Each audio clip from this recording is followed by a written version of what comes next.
So this one is by Channel Surfer. I think yeah, I'm pretty sure I was just watching the videos and then all of a sudden I saw this on recommendations and I wondered what was happening with the lawsuits.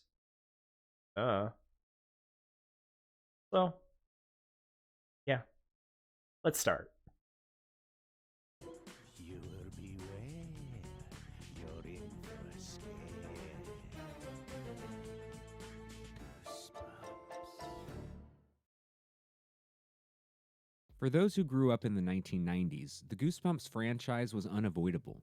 Originally released as a horror book series for children, Goosebumps quickly grew beyond the world of literature, spawning a television series, games, toys, and loads of merchandise. Can I just say that there I've seen so many Goosebumps books in in the library at my school.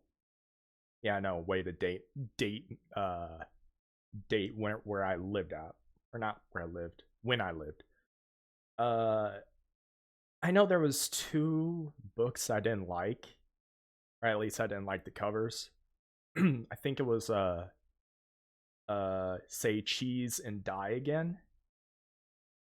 I don't know why. And then there was something about like eating bugs, which every time I go into the library, I see that front and center. I'm like,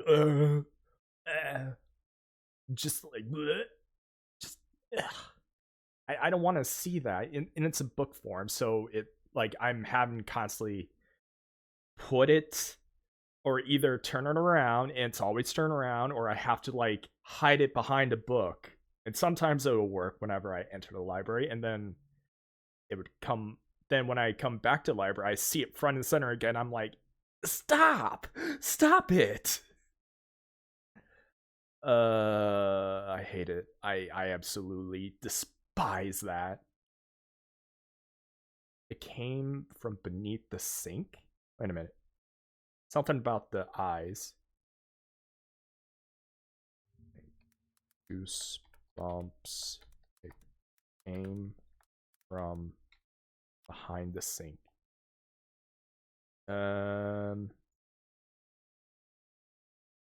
Oh yeah, I can definitely see that, especially as a child. Yeah, especially when your mind goes wild and you're avoiding the sink because something will like coming around and reaching you. And again, I was traumatized by the first Gremlins movie with the tree and the cupboards. Oh, so that didn't really help. And here I am, getting scared of being beheaded as a kid. By the mid 90s, the Goosebumps brand was everywhere, raking in millions of dollars for its publisher Scholastic and its author R.L. Stine. But as the franchise exploded in popularity, a legal Listen, I was closing cupboards up through high school. If I was getting a drink or something after dark, ew. battle would Understandable. manifest between Stine and Scholastic, which would ultimately lead to the franchise's downfall. R.L. Stine began his publishing career in the 1970s, serving as the editor for the teen humor magazine Bananas, which was published by Scholastic Press. In Whoa, whoa, 1984, whoa! Look at the size of this guy's face. Right, cartoony, really realistic cartoony versions. You would think it would be AI, but no, it's not. It's like someone drew that. Someone confirmed that. magazine Bananas, which was published by Scholastic Press. In 1984, the magazine folded, and Stine was encouraged by his editors to dabble in young adult horror, a literary genre sweeping the book world. By the mid 1980s, authors like Christopher Pike and Lois Duncan had grown to prominence, writing paperback thriller novels aimed at teenagers. Stine took a crack at it, publishing Blind Date in 1986, followed by a string of standalone teen Hey, thrillers.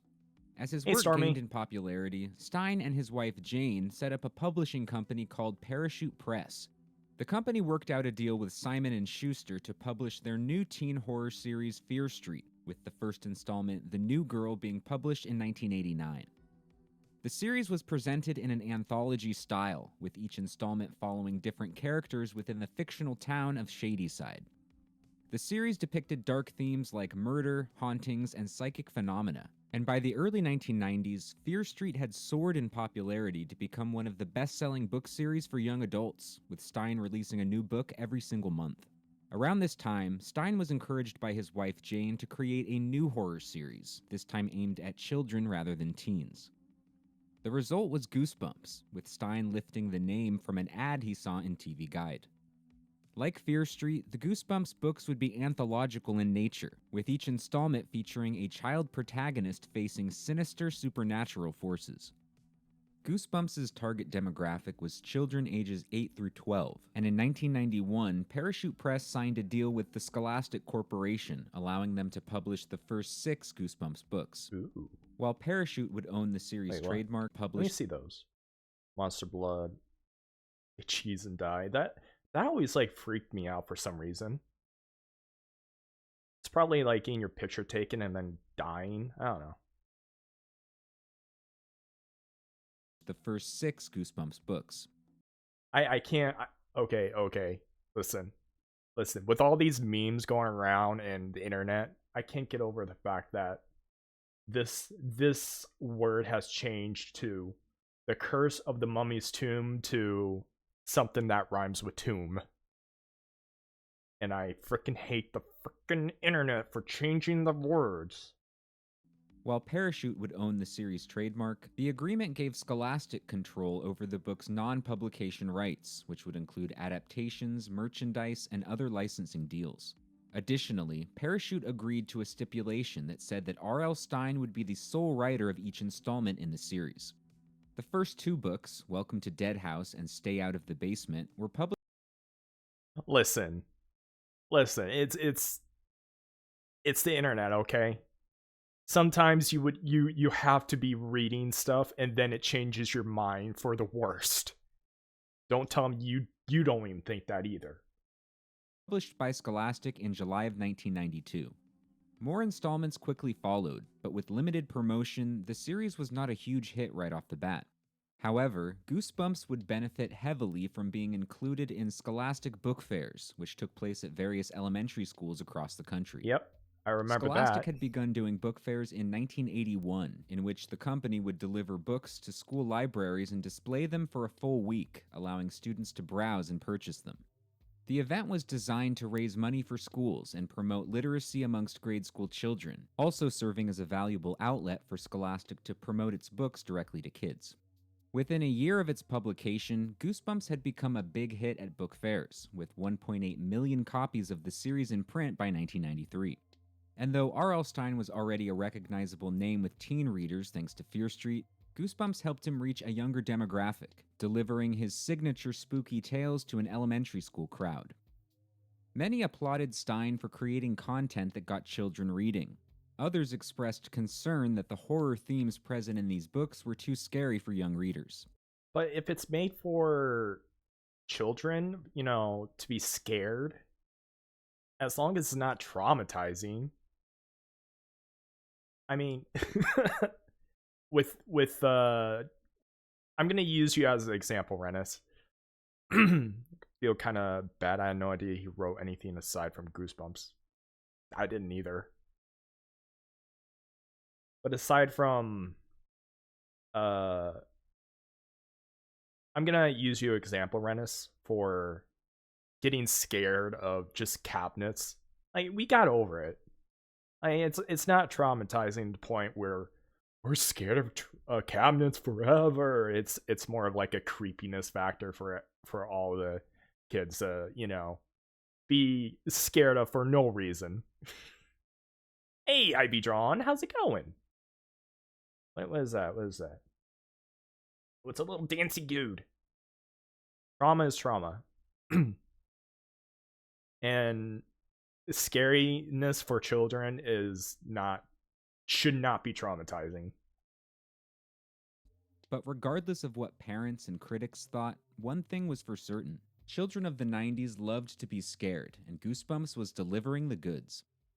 Scholastic and Parachute Press quickly renewed their contract, agreeing to publish more Goosebumps books written solely by Stein. And through word of mouth, Goosebumps' popularity grew immensely, with the books in the series consistently hitting the bestseller list. In addition to the original series, the first spin-off book was released in October of 1994, a short story collection entitled Armor Goosebumps. I was just thinking that. I was trying to figure out, like, what was. I was like, wait a minute. Was she from a meme? Goosebumps was crazy, man. Choose your own adventure and physical. Right? Also, hey there, Winterrain. How's it going? Yo, Garrett. Where are you? Where are all of you coming from? What the heck?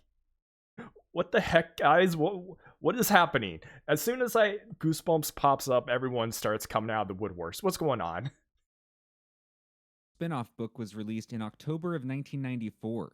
Oh, I remember. I know I'm going off topic here, but I remember a specific choose your own adventure, which I really got confused back then because I didn't really know about choose your own adventures. But it was a ninja type of book. That's all I remember. Never finished it. It was died in choose your own adventure. People heard heard we were watching Goosebumps stuffs. Classic. Let's watch party idea. Yeah. Goosebumps. Yeah, actually. Goosebumps watch party idea. Good idea. I was here half an hour ago. Wow. Can't believe you. Okay, I leave it. No, we're just getting started, Ivy. Come on. A short story collection entitled Tales to Give You Goosebumps, and the series overall was now outpacing sales of Fear Street. While Goosebumps had grown steadily in its first few years of publication, 1995 was the year that the series exploded in popularity. An interactive spin-off book series entitled Give Yourself Goosebumps was introduced, and between the original book series and its spin-offs, I guess I was Canadian. Scholastic was reportedly shipping out 4 million copies of Goosebumps books every single month, as the series now had over 70 million copies in circulation. Jeez. Fall of 1995 would see the premiere of the Goosebumps And there are multiple types of books, so they're raking in the cash. television series produced by Scholastic Productions. The pilot episode, an adaptation of the 11th Goosebumps book, The Haunted Mask, premiered in a primetime slot. Oh, geez, a haunted mask. That one freaked me out the most because it was stuck on your face and was really, really bad. On the Fox network, before moving to its regular time slot on Friday afternoons during the Fox Kids block. The series received high ratings and positive viewer feedback, prompting the creation of yet another spin-off book series based on the TV episodes entitled Goosebumps Presents. In 1996, Scholastic began releasing episodes of the TV series on VHS, and the franchise was now expanding beyond books and TV, with various products being released bearing the Goosebumps logo. In July of 1996, Scholastic announced a $40 million deal with the Pepsi Company to promote Goosebumps through various Pepsi-owned products. Miniature Goosebumps books would be included in 30 million bags of chips, and millions of dollars worth of ads on TV would draw attention to the promotion. Goosebumps merchandise was being pumped out left and right, and brand exposure was higher than ever. The series had begun as an organic word-of-mouth literary phenomena and had quickly turned into a mainstream multimedia brand. And Scholastic literary Wait a phenomena minute. and had quickly turned into a Your rap crew. Sorry. mainstream multimedia brand. And Scholastic as a company had benefited immensely from the franchise, reaching $1 billion in sales and being dubbed the Disney of children's book publishing. But Parachute Press was growing increasingly frustrated by their agreement with Scholastic. In early 1996, Jane Stein, along with Parachute Press executive Joan Warrica, attended a meeting with Dick Robinson, the head of Scholastic, in which they asked the publisher to give Parachute control of Goosebumps licensing, along with a $10 million signing bonus. Scholastic refused. The Goosebumps brand, including all of its licensing deals, was now responsible for half of the company's profits.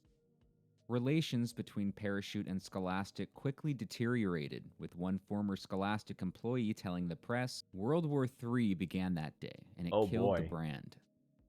Despite their differences, the two sides signed a new deal in November of 1996, which gave Parachute control over the negotiation of licensing deals, with Scholastic having the right to approve or deny the deals. The new agreement would allow Scholastic to publish 106 new books from Parachute and would increase the royalty rate that Parachute was to be paid from Scholastic.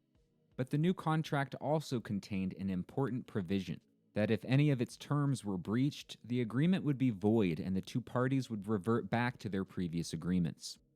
With the Goosebumps TV series entering its second season, over 40 Goosebumps licensing deals had been secured, and the franchise was hitting a new peak. But by 1997, the empire would begin to falter as internal and external pressures threatened to tear it apart. In February of 1997, Scholastic announced to investors that sales of Goosebumps books were unexpectedly declining, which would result in the company's stock values dropping. Oh boy, that's not good. The drop in sales was attributed to older Goosebumps Oh, books not selling as well as they had in the past. With over 180 million wait, what was that one book? Obama Snowman of Pasadia? Goosebumps books in print, it appeared that the book series had finally reached the ceiling of its success.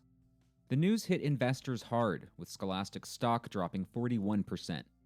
The company's stockholders subsequently filed a Pasadena. lawsuit against Scholastic, charging that it knew about Goosebumps' declining sales months earlier but had deliberately concealed the information.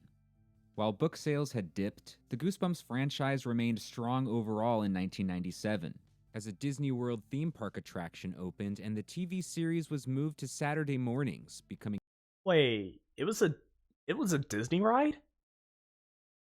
Oh man. a top-rated show on the Fox Kids block. But by mid-1997, relations between Scholastic and Parachute had completely soured.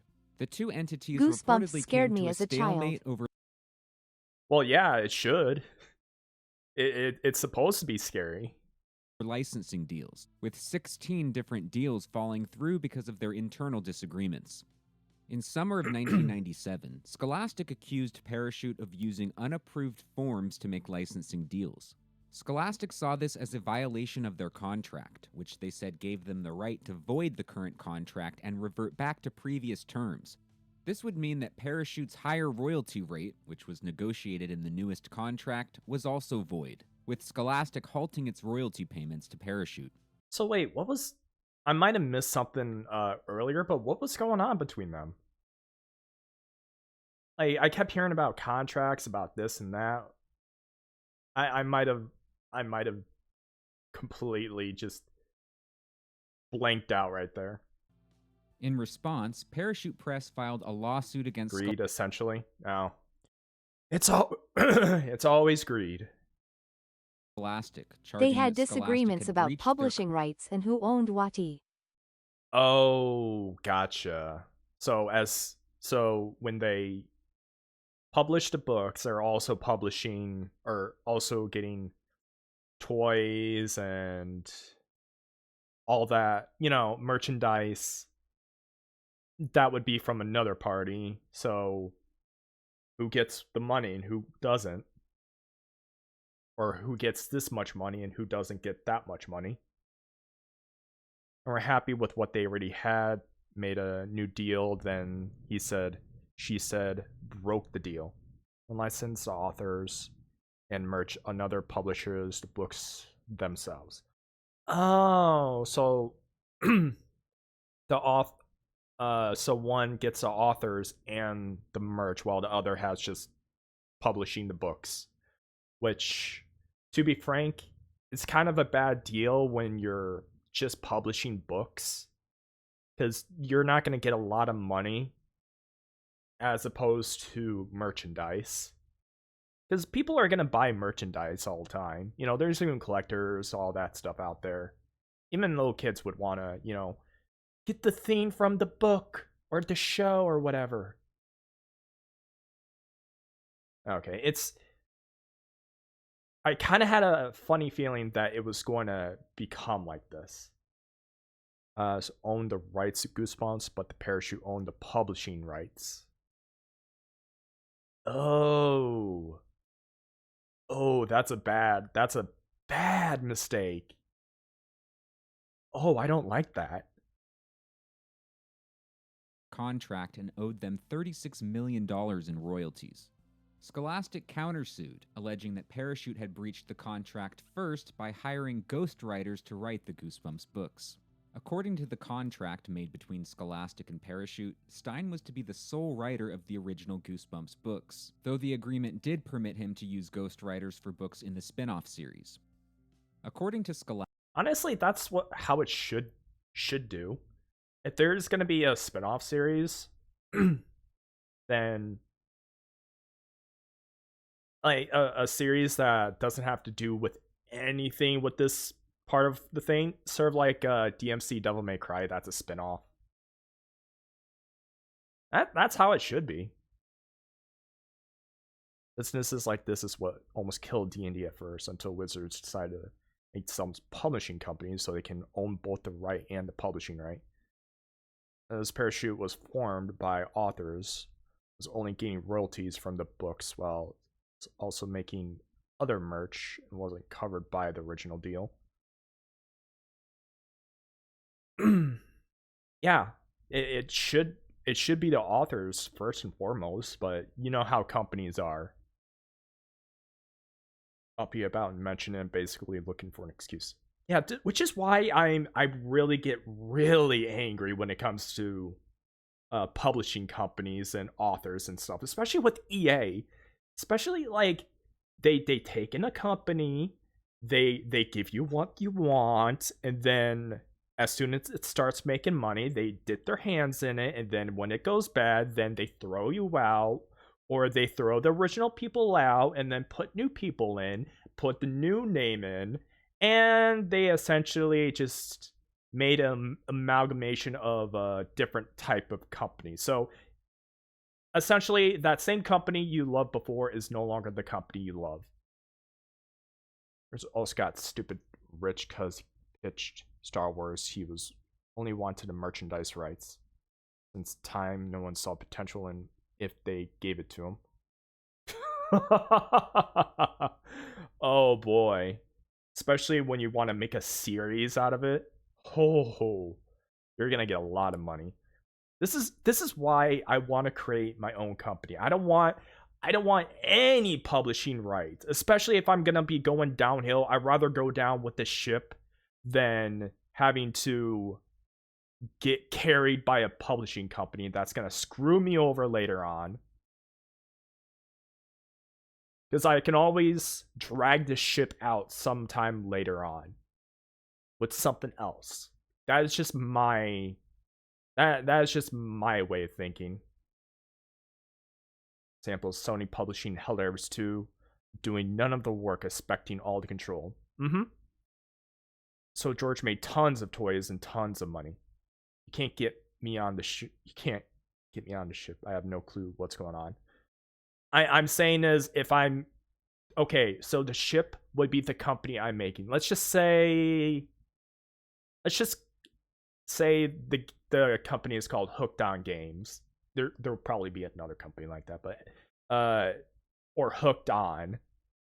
Anyways, that's the ship.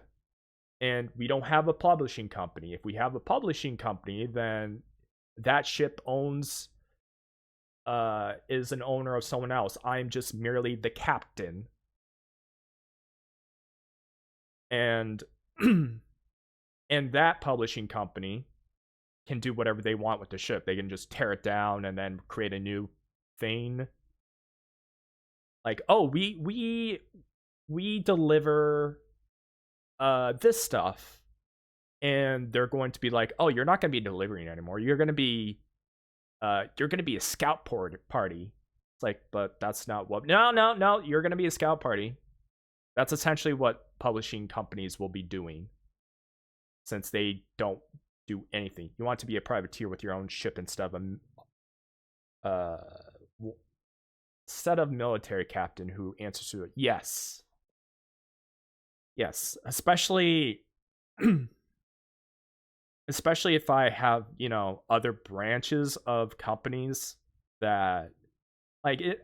I know I'm not a business guy. I do want to go into business or like teach myself how to do business stuff since I'll eventually have to do it.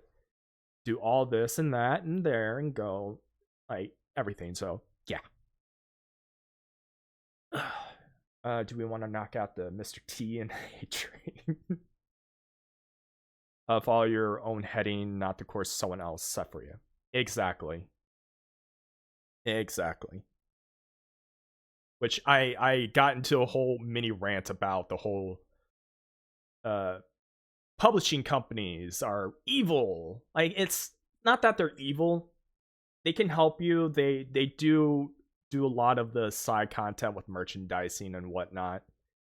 Or not merchandising, but all the stuff with you know, promoting you, uh just all of that, but they also put their fingers in the pie and tell you, yeah, no, we're gonna take some of that money, like most of that, and we're gonna tell you what to do. They're they're hella greedy and will cut you off if you get in their way. Uh-huh. Which again, which is why I don't trust publishers. I know I'm probably gonna, uh whenever I get this reaction video going, someone will probably like bring the video up about that and send it to someone who I'm actually gonna be a part of a publisher. But then again, that was me then. This is me now. So I don't know what will happen later on. All I know is it's not necessarily evil, but untrustworthy. Okay, yeah. True enough. It's not evil, it's you don't know if you can trust them. So yeah, I'm I'm ranting a lot, so sorry. Well, not sorry. I'm just this whole thing is just stupid. Yes, to get me on any type of boat, I need to be unconscious. Scholastic, R.L. Stine did write the first 16 books himself. However, starting with book number 17, Why I'm Afraid of Bees, Scholastic claimed that Parachute began hiring ghostwriters who would be given a 10-page outline from Stine and turn it into a full manuscript of around 120 pages. These ghostwriters As someone who can't swim, since I sink like I feel that.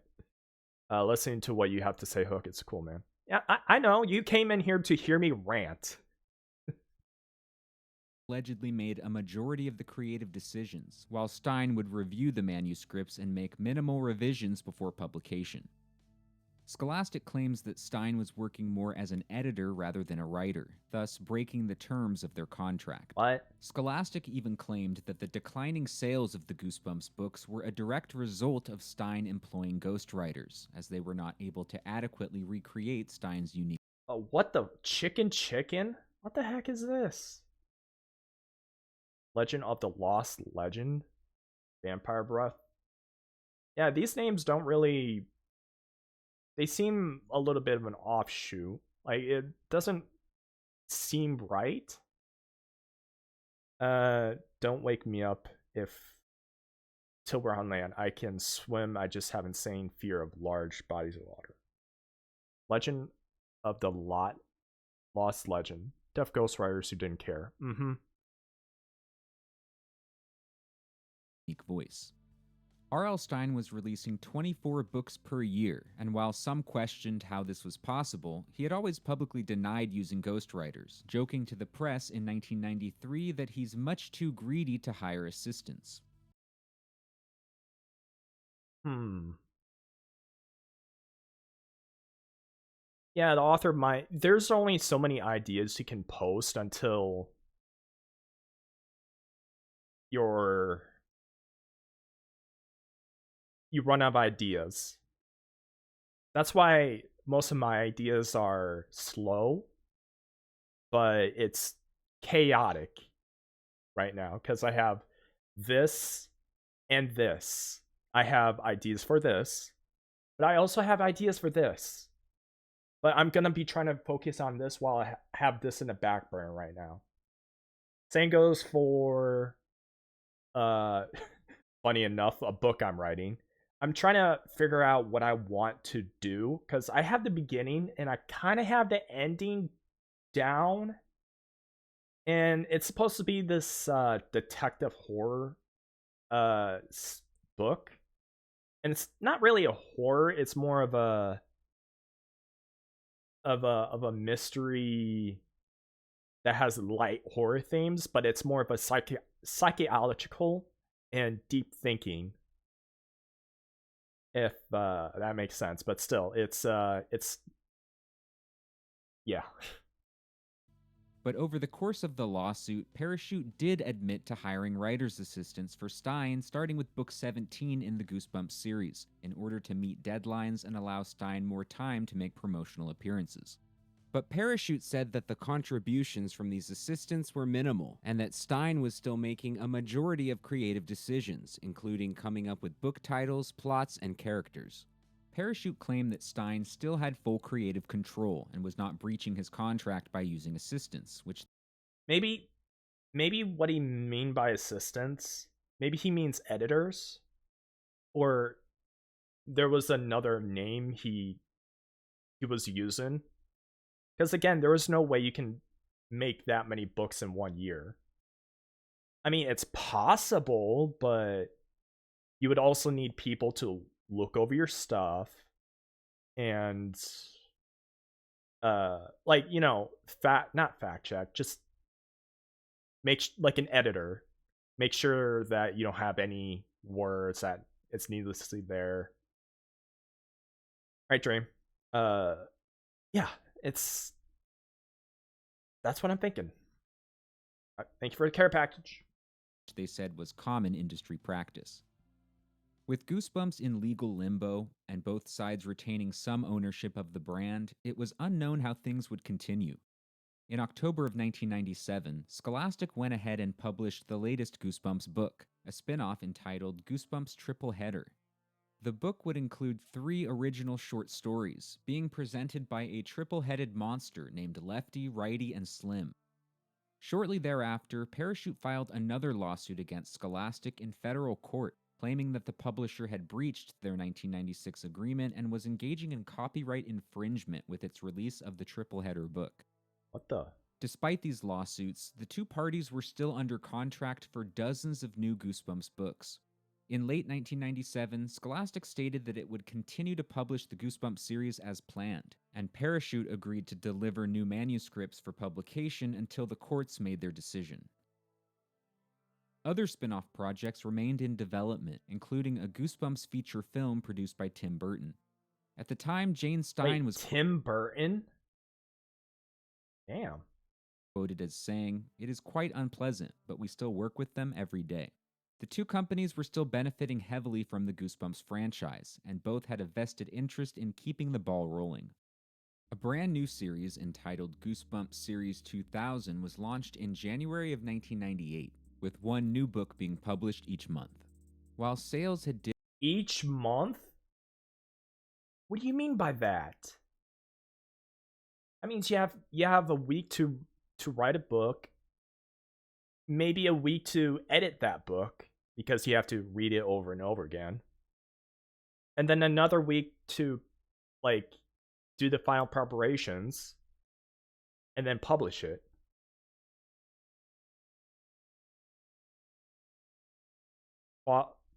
Quality over quantity. Yeah. Which is another reason for these ghostwriters, because you see the books that the ghostwriters are making or allegedly writing, and it's just not possible. from its peak, the books were still selling well, with the new series quickly becoming one of the best-selling book series in children's literature. The Goosebumps TV series also continued to do well, with the show expanding to air 6 days a week on the Fox Kids block. But by 1998, the block overall was 6 days a week? That seems a little much. succumbing to increased competition, with its viewership decreasing by 30%. The Goosebumps series was renewed for an abbreviated 4th season of just 8 episodes, which aired in fall of 1998. After quietly wrapping up its run on Saturday mornings, Fox began airing reruns on its new cable network Fox Family in the fall of 1999. But Scholastic was not happy with this move, which they said violated their contract. Scholastic claimed that it was entitled to the profits Fox made from distributing the series to other TV outlets, while Fox maintained that Fox Family was a part of their network, thus not subject to any further fees. So yet another lawsuit was initiated, with Scholastic suing Fox for copyright infringement and seeking $2.7 million in damages. Jeez. The TV series continued to air in reruns on Fox Family until 2001, and reportedly sold very well on home video. It's unknown if the producers of the series had any plans to continue with a 5th season, but with such a high-profile lawsuit between its owners, new episodes of the series were out of the question, and the show was effectively canceled. Yeah, now I'm thinking about it, I did watch, I did rent a bunch of scary movies, including Goosebumps videos, because apparently I wasn't a big on reader back then, even though my mother pushed me to read a lot and not play my video games. Which is funny because they gave me a video game to play and then I got addicted and they're like, "Oh no, our son is addicted to games. What do we do?" We go for the doctor and tell them, "Yeah, no, let him play it on the weekends from 8 a.m. to 8 p.m. That's his time." And that was my time for the rest of my childhood until I was 18. Meanwhile, back in the publishing world, R.L. Stine continued to work on the Goosebumps books, wrapping up his contract with Scholastic as a new young adult series was taking the nation by storm. In 1997, Scholastic spent $100,000 to purchase the U.S. rights to a young adult novel entitled Harry Potter and the Philosopher's Stone. Thanks to positive word of mouth, the fantasy novel became a huge hit in England, and the following year, Scholastic released J.K. Rowling's debut novel in America under the title Harry Potter and the Sorcerer's Stone. Matching its overseas success, the book became a bestseller in the US, topping the New York Times bestseller list in 1999. 2 Harry Potter sequels were published by Scholastic that same year, and though the Goosebumps franchise was still tied up in court, the publisher had found a new cash cow to milk. R.L. Stine and Parachute Press continued delivering Goosebumps 2000 and Give Yourself Goosebumps books, but the writing was on the wall for the series. Wait, is that Monster House? Huh. Sales had declined to just 200,000 copies per month, as the series had been overshadowed heavily by Harry Potter along with another Scholastic young adult series, Animorphs. What the heck is an Animorph? I keep hearing about Animorphs. I thought it was a meme or something. I didn't know it was going to be that popular. To put it simply, in the ever-evolving world of children's entertainment, Goosebumps was old news. Moving on from Scholastic, R.L. Stine and Parachute signed a new deal with HarperCollins, which... No, I don't know about Animorphs. It's weird. Very fanfictions. Huh. Ya dang whippersnappers. Don't tell me about whippersnappers, Rennis. I lived there, okay? I still don't know. Which would release Stine's new young adult horror series, The Nightmare Room, along with a brand new 12-book Goosebumps series entitled Goosebumps Gold. HarperCollins initially planned to release both series in the year 2000, with the first Nightmare Room installment being released in August. But in late 2000, the release of Goosebumps Gold was postponed without explanation. Artist Tim Jacobus, who had created the cover art for most of the Goosebumps books, posted a page on his website promoting the Goosebumps Gold series for release in 2001. The website even gave a preview of the first 2 installments, but the series was canceled before its release, likely due to the ongoing litigation between Scholastic and Parachute about the rights to the series. Of course. After the final Goosebumps books were published in the year 2000, the series would lay dormant for several years. Scholastic's revenue continued to grow significantly with the Harry Potter series, now a global phenomena that had far surpassed Goosebumps' success. It wasn't until 2003 that the complex web of lawsuits plaguing the Goosebumps franchise finally came to a conclusion.